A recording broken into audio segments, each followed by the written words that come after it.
नमस्कार, आप देख रहे हैं news in India. News in India में आपका स्वागत है। मैं हूं आपके साथ सरफरोज। आइए नजर डालते हैं आज की कुछ खास खबरों पर।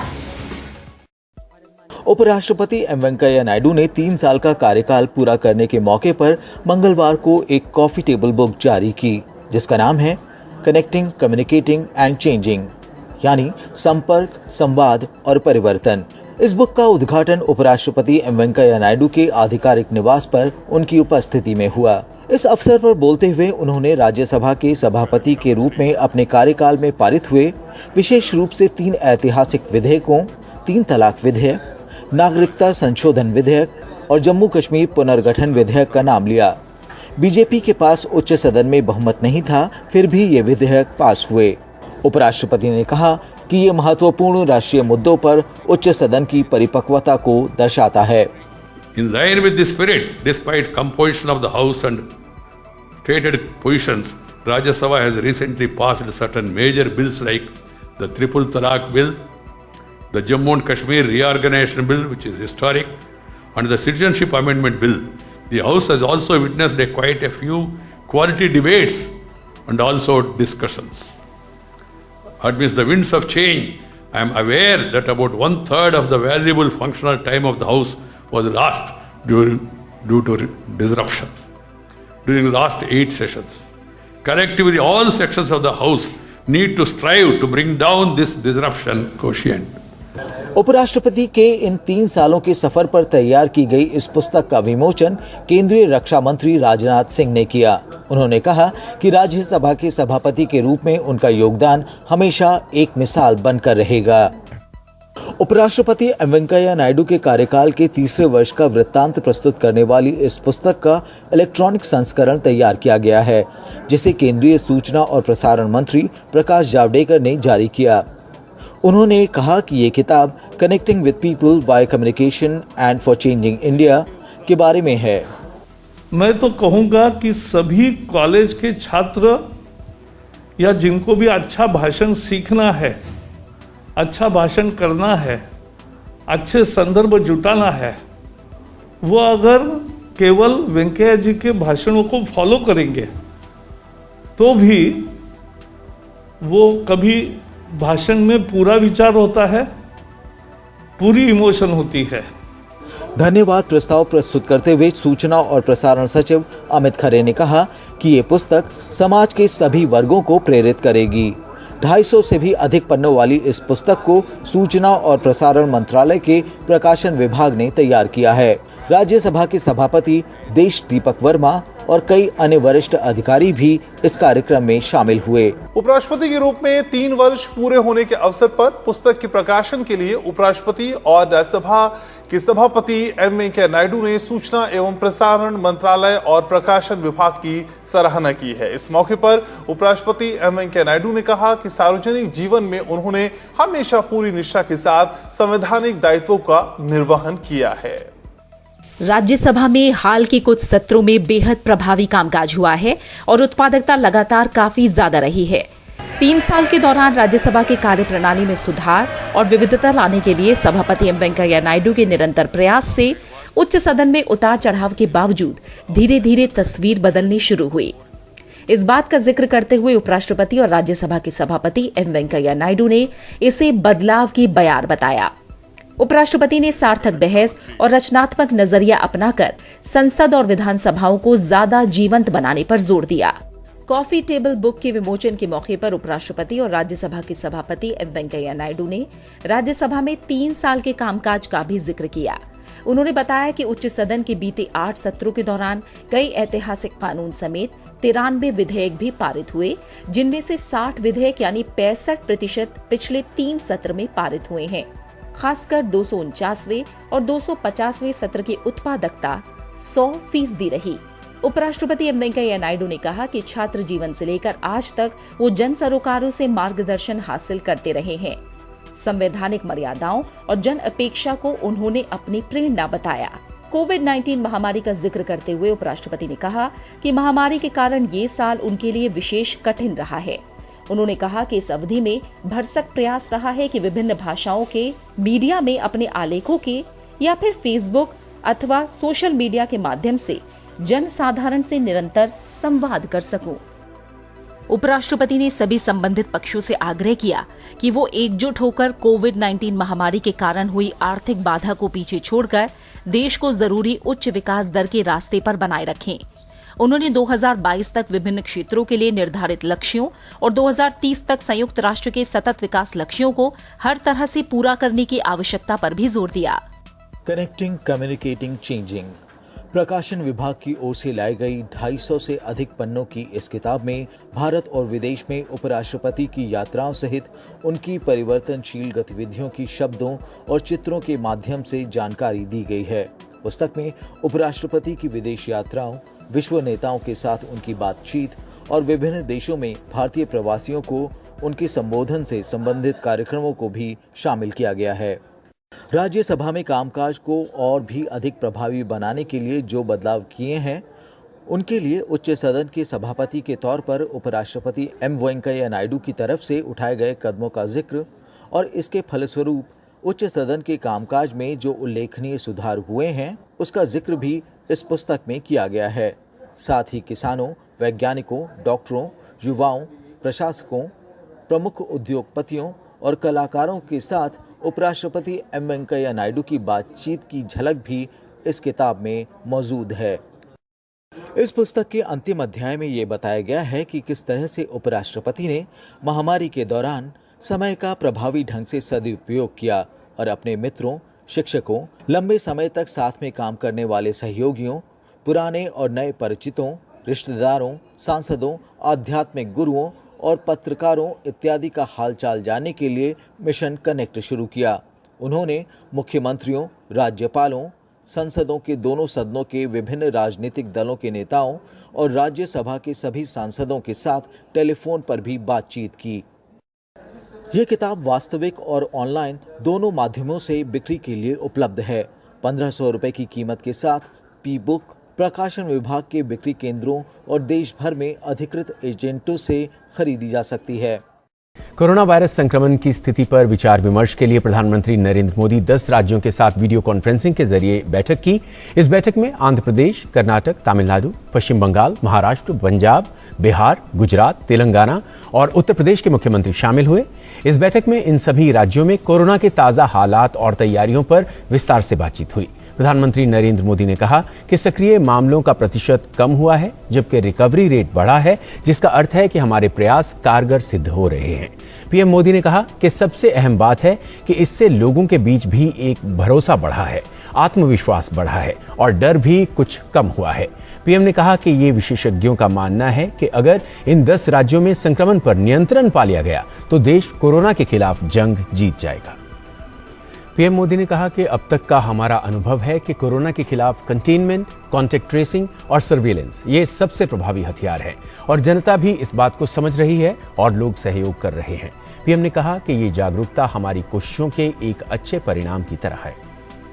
पीएम मोदी ने कहा कि विशेषज्ञों का मानना है कि अगर शुरुआत के 72 घंटों में ही मामले की पहचान कर ली जाए तो संक्रमण काफी हद तक धीमा हो जाता है। देश में टेस्टिंग की संख्या बढ़कर हर दिन 7 लाख तक पहुंच चुकी है और लगातार बढ़ती जा रही है। कोरोना की जंग भारत बेहद मुस्तैदी से लड़ रहा है और यही कारण है कि तमाम अन्य देशों के मुकाबले कई मायनों में काफी बेहतर स्थिति में है। देश में बढ़ती स्वास्थ्य सुविधाओं का ही असर है कि भारत में कोरोना से लड़कर ठीक होने वालों की संख्या 15,83,000 के ऊपर पहुंच गई है। इसके साथ ही रिकवरी रेट में भी लगातार इजाफा होने के बाद आज इसे 69.80% पर दर्ज किया गया है। भारत में कोरोना से होने वाली मृत्यु दर भी 2% से और नीचे गिरकर 1.99% पर आ गई है, जो कई अन्य देशों की तुलना में काफी कम है। अब देश में 6,39,929 मामलों के साथ 28.21% सक्रिय मामले हैं। आज देश में एक्टिव केसेस 6 लाख से ज्यादा हो चुके हैं, जिनमें से ज्यादातर मामले हमारे इन 10 राज्यों में ही है। इसलिए ये आवश्यकता लगी कि इन 10 राज्यों के एक साथ बैठ करके हम समीक्षा करें, चर्चा करें और उनकी जो बेस्ट प्रैक्टिसेस है उन्होंने किस किस प्रकार के नए इनिशिएटिव लिए हैं वे सबके ध्यान में आए, क्योंकि हर कोई अपने अपने तरीके से प्रयास कर ही रहा है।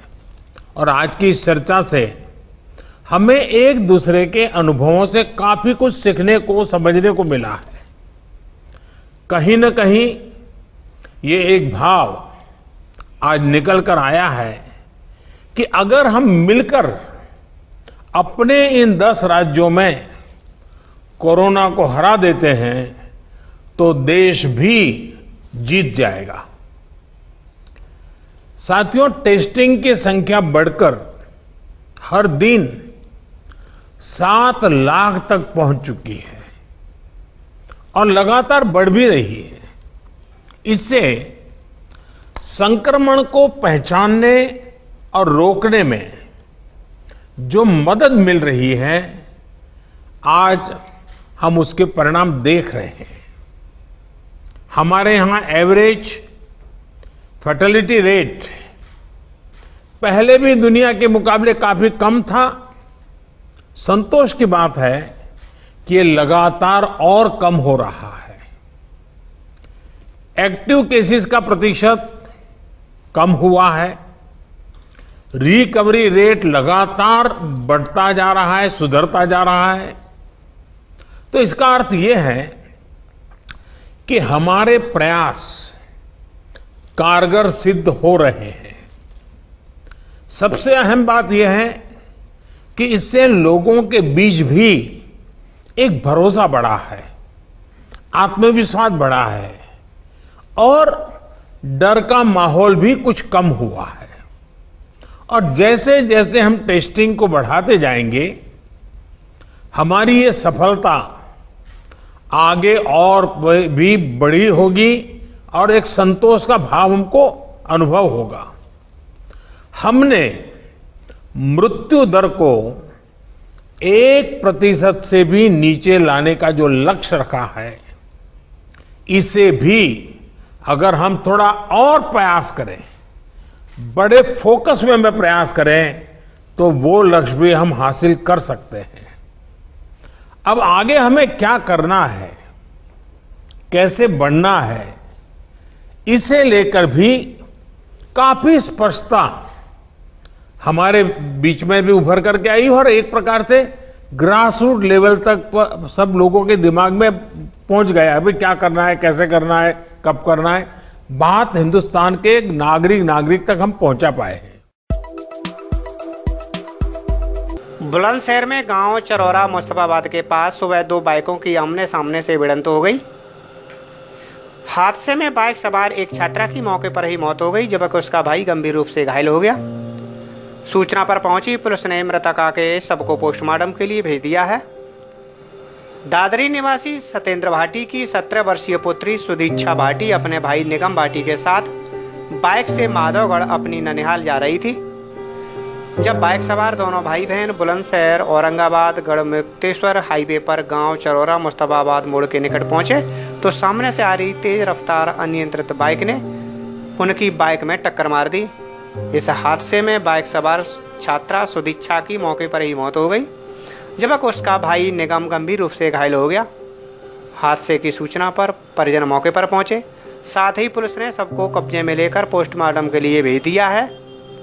वहीं निगम को गंभीर हालत में उपचार के लिए भेजा गया। 2018 में CBSE इंटरमीडिएट में जिला टॉप करने वाली सुदीक्षा को पूर्व मुख्यमंत्री अखिलेश यादव ने सम्मानित किया था। सड़क हादसे में मृतक छात्रा सुदीक्षा भाटी होनहार छात्रा थी। वह अमेरिका के वाशिंगटन यूनिवर्सिटी में 1,92,00,000 की स्कॉलरशिप से बिजनेस मैनेजमेंट की पढ़ाई कर रही थी। सुदीक्षा ने सिकंदराबाद ककोड़ रोड पर स्थित विद्या ज्ञान स्कूल से 2018 में इंटरमीडिएट की परीक्षा पास की थी। बताया गया कि लॉकडाउन से करीब 15 दिन पहले सुदीक्षा अपने गांव आई थी। 20 अगस्त को उसे वापस अमेरिका लौटना था। देखिए, कल सुबह सुदीक्षा जी अपने भाई निगम भाटी के साथ अपने घर गौतम बुद्ध नगर के दादरी से अपने मामा जी के यहाँ, जो कि बुलंदशहर के खानपुर थाना क्षेत्र में पड़ता है, वहाँ जा रही थी। बाइक से जा रही थी। औरंगाबाद से 3 किलोमीटर पहले उनका बाइक ट्रैफिक के कारण उनके आगे कुछ व्यक्ति जा रहे थे, उन्होंने ब्रेक मारा और ब्रेक मारने के कारण इनका बाइक उनके बाइक से टकरा गया। चोट लगी।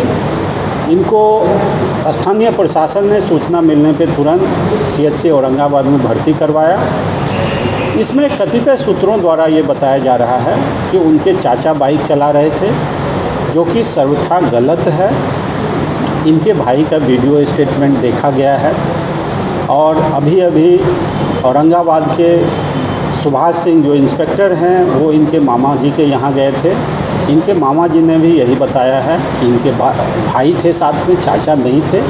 तो ये गलत खबर फैलाना कि चाचा थे साथ में। देखिए, छेड़छाड़ की बात जहाँ पर तक आप लोग पूछ रहे हैं तो उसके बारे में इंक्वायरी की जा रही है। अभी तक ऐसा कोई साक्ष्य नहीं मिला है। जैसे इंक्वायरी होगी, जैसा आगे साक्ष्य मिलेगा उसके अनुसार कार्रवाई। जी, नाबालिग बाइक चला रहा था इसका भाई। इनके मामा जी द्वारा तो यही बताया जा रहा है कि उनके भाई थे साथ में, जो कि नाबालिग थे और हेलमेट पहने हुए नहीं थे। इसमें जो भ्रांति फैलाई जा रही है वो ये है कि चाचा थे साथ में, चाचा बाइक चला रहे थे, वो बात गलत है। क्योंकि स्थानीय प्रशासन होने के नाते सूचना मिलते ही वहाँ एम्बुलेंस गई, उनको तुरंत अस्पताल में भर्ती करवाया गया।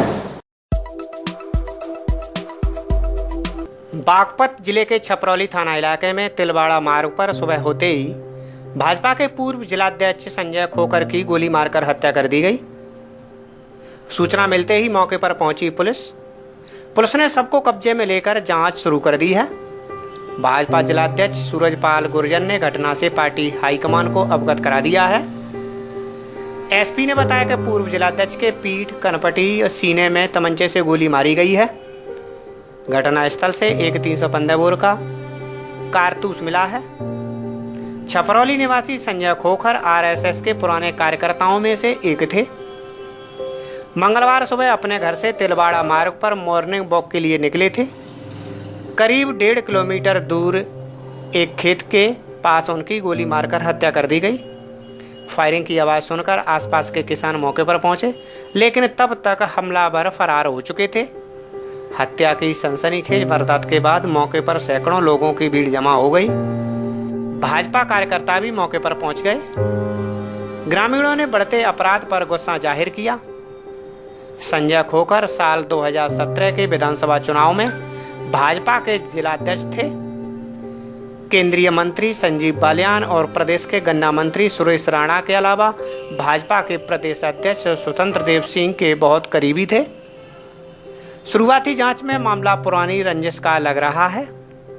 पुलिस अभी मामले की तफ्तीश में जुटी है। संजय खोखर रोजाना की तरफ मॉर्निंग वॉक पे आए थे, तो आज सवेरे कुछ लोगों ने उनकी गोली मार करके हत्या कर दी। हम लोग यहाँ मौके पर हैं। तो प्रथम दृष्टया पूछताछ में रिंसन मामला प्रकाश में आया है और वैसे तहरीर भी नहीं दी गई है। घटना के अनावरण के लिए टीमें लगा दी गई हैं। सारी टीमें अपना काम कर रही हैं। जल्दी मुजरिमों की गिरफ्तारी की जाएगी। क्या लग रहा है? और बताया प्रथम दृष्टया अभी हम लोगों ने जो जानकारी की, रंजिशन मामला लग रहा है, लेकिन घटना की तह में जाकर के हम लोग इसका अनावरण करेंगे। उत्तर प्रदेश के मैनपुरी में रविवार रात एक सिरफिरे युवक ने युवती के परिवार पर हमला बोल दिया। युवती की मां को पीट कर मौत के घाट उतार दिया। बीच बचाव करने आई युवती को भी घायल कर दिया। आपको बताता कि गिरोर थाना क्षेत्र के गांव कासगंज निवासी सिंटू यादव गांव की ही रहने वाली 20 वर्षीय युवती से एक तरफा प्यार करता था। युवती लगातार इसका विरोध करती थी। कुछ दिन पूर्व सिंटू की हरकतों के बारे में साधना की मां को भी पता लगा, तो उसकी हरकतों पर नज़र रखना शुरू कर दिया। आरोपी को भी इसके बारे में पता लग चुका था। रविवार को मां बेटी के साथ घर के बरामदे में चारपाई पर सो रही थी। रात करीब 2 बजे सिंटू घर में दाखिल हुआ। उसने सो रही महिला के सिर और चेहरे पर कई बार हमला कर दिया। चीख पुकार सुनकर युवती जाग गई और मां को बचाने का प्रयास किया। सिंटू ने उस पर भी हमला कर दिया। युवती बेहोश हो गई। वारदात को अंजाम देने के बाद आरोपी वहां से भाग गया। मां की मौके पर ही मौत हो गई। जानकारी मिलने के बाद रात में ही ASP Madhavan Kumar, CO DP Gaur police बल के साथ गांव पहुंचे। घायल युवती को गंभीर हालत में मेडिकल कॉलेज सैफई भेजा गया। पुलिस ने कुछ देर बाद ही आरोपी हत्या में प्रयुक्त सरिये सहित गिरफ्तार कर लिया। आरोपी को गिरफ्तार करने के साथ ही खून से सने कपड़े बरामद कर लिए। इस थाना घरोर के ग्राम कासगंज का मामला है, जहां आज बीती रात में एक उसी गांव के रहने वाले व्यक्ति द्वारा एक महिला को सरिये जैसी नुकीली चीज़ से मारकर चोट पहुंचाई, जिससे उसकी मृत्यु हो गई। उस महिला के साथ उसकी 20 वर्षीय बेटी भी है, जिसको भी चोट लगी है। जैसे ही सूचना प्राप्त हुई, तत्काल मौके पर घरोर की पुलिस सीओ साहब और मैं मौके पर पहुंचा। जो मजरूर लड़की है उसको इलाज के लिए सैफई अस्पताल में भर्ती कराया गया। उसकी हालत बिल्कुल ठीक है। मौके पर जानकारी करने पर अभियुक्त जो कास में आया उसको गिरफ्तार कर लिया गया है। उसकी निशादेही से जो आला कत्ल है वो बरामद हो गया है। उसके पहने हुए कपड़े भी बरामद हुए हैं। थाना घरोर में FIR दर्ज है, विवेचना की जा रही है। मुलजिम को तत्काल जो है मजिस्ट्रेट के समक्ष प्रस्तुत कर उसका कस्टडी रिमांड लिया जाएगा, उसे जेल भेजा जाएगा और जो विधिक कार्रवाई है वो पूर्ण की जाएगी। लखनऊ चारबाग रेलवे स्टेशन पर मंगलवार एक ATM में आग लग गई। हादसे से स्टेशन पर अफरा तफरी मच गई। सूचना पर पहुंची फायर विभाग की 2 गाड़ियों ने आग पर काबू पाया। चारबाग रेलवे स्टेशन पर शॉर्ट सर्किट से परिसर में लगे 2 ATM धूं-धूं कर जल उठे। ATM में अचानक आग लगने से स्टेशन पर हड़कंप मच गया। सुरक्षाकर्मियों ने तुरंत इसकी सूचना फायर ब्रिगेड को दी। मौके पर पहुंची फायर ब्रिगेड ने एक ATM को जलने से बचा लिया। आपको बता दें कि चारबाग रेलवे स्टेशन पर इंडियन और पंजाब नेशनल बैंक के ATM लगे थे। शॉर्ट सर्किट से लगी आग इतनी भयानक थी कि इंडियन बैंक का ATM पूरा जलकर खाक हो गया। साथ ही उसमें रखी लाखों रुपए भी जलकर खाक हो गए। मौके पर पहुंची फायर ब्रिगेड ने कड़ी मशक्कत के बाद आग पर काबू पा लिया। PNB का ATM भी बुरी तरह जल गया। उम्मीद लगाई जा रही है कि PNB में रखे पैसे को जलने से बचा लिया गया है। फिलहाल रेलवे अधिकारियों का कहना है कि ये जगह बैंक को किराए पर दी गई है, लेकिन किसी भी बैंक में अग्निशामक यंत्र की कोई व्यवस्था नहीं थी। इस वजह से ये हादसा हो गया। सिद्धार्थनगर के त्रिलोकपुर थाना क्षेत्र में मुहर्रम और जन्माष्टमी को लेकर पीस कमेटी की बैठक की गई, जिसमें थाना प्रभारी के नेतृत्व में सभी पुलिसकर्मी, प्रधान, समाजसेवी, नेतागण मौजूद रहे। वहीं उप जिलाधिकारी इटवा विशाल कश्यप ने बैठक के माध्यम से कहा कि अभी जन्माष्टमी और मुहर्रम का त्यौहार आ रहा है। सभी लोग शांति भाईचारा के साथ अपने अपने घरों में त्यौहार मनाएं। कोरोना महामारी बढ़ती जा रही है, इसलिए भीड़ इकट्ठा न करें और सोशल डिस्टेंसिंग का पालन करें। जो आजकल देखी जा रही है वो यही है कि जो त्यौहार है हमारे, इन त्योहारों को हम किस तरह से मनाते हैं। क्योंकि देखिए कोरोना जो था वो अब आप माने या ना माने वो तीव्र गति से बढ़ तो रहा ही है। अब हम हर गांव में जा रहे हैं, हर गांव में हमारे टेस्ट बढ़ रहे हैं।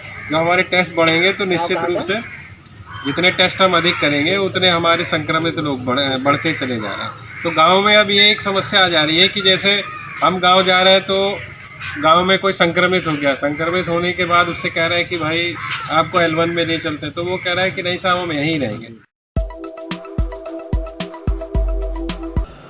आगरा में डॉक्टर दीप्ति अग्रवाल ने फांसी लगाकर आत्महत्या कर ली थी। पुलिस को पोस्टमार्टम रिपोर्ट से इसकी जानकारी मिली। डॉक्टर दीप्ति के पिता ने केस दहेज हत्या का दर्ज कराया था। पुलिस ने पोस्टमार्टम रिपोर्ट को जांच में शामिल कर लिया है। विभव वैली बीयू निवासी डॉक्टर दीप्ति अग्रवाल की 3 अगस्त को प्रतापपुरा स्थित सफायर अस्पताल में भर्ती कराया गया था। पति डॉक्टर सुमित अग्रवाल ने कहा था कि पत्नी ने फांसी लगा ली है। इस पर उसे हॉस्पिटल में भर्ती कराया गया।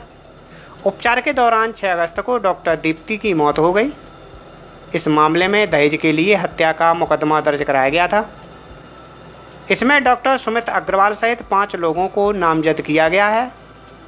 पुलिस ने आरोपी पति डॉक्टर सुमित अग्रवाल को रविवार को जेल भेज दिया। थाना ताजगंज के प्रभारी निरीक्षक ने बताया कि फरीदाबाद से पुलिस टीम पोस्टमार्टम रिपोर्ट लेकर आई। इसमें मौत का कारण फांसी लगने से आया है। इससे मामला आत्महत्या का ही लग रहा है। डॉक्टर दीप्ति के पिता डॉक्टर नरेश मंगला ने मथुरा में डिप्टी सीएम दिनेश शर्मा को प्रार्थना पत्र दिया। इसमें दहेज हत्या के आरोपी डॉक्टर परिवार को गिरफ्तार करने की मांग की गई। डॉक्टर नरेश मंगला का कहना है कि बेटी दीप्ति की पुत्री 2 साल की इनाया अभी ससुराल वालों के पास है। बेटी ने इनाया को संपत्ति देने के लिए कहा है, मगर इनाया आरोपी परिवार के पास ही है, कहीं उसके साथ कोई अनहोनी न कर दी जाए। देवती इनाया को वह अपने पास रखना चाहते हैं जिससे उसकी सुरक्षा हो सके। आरोपी परिवार उसके साथ कुछ भी कर सकता है, इसलिए देवती को दिलाया जाए। दहेज लोभियों की साजिश का शिकार हुई डॉक्टर दीप्ति को न्याय दिलाने के लिए लोग सड़कों पर उतर आए। विभिन्न सामाजिक संगठनों ने मिलकर कैंडल मार्च निकाला। मार्च के जरिए लोगों ने डॉक्टर दीप्ति मंगला के हत्यारों की गिरफ्तारी कर न्याय दिलाने की आवाज़ उठाई।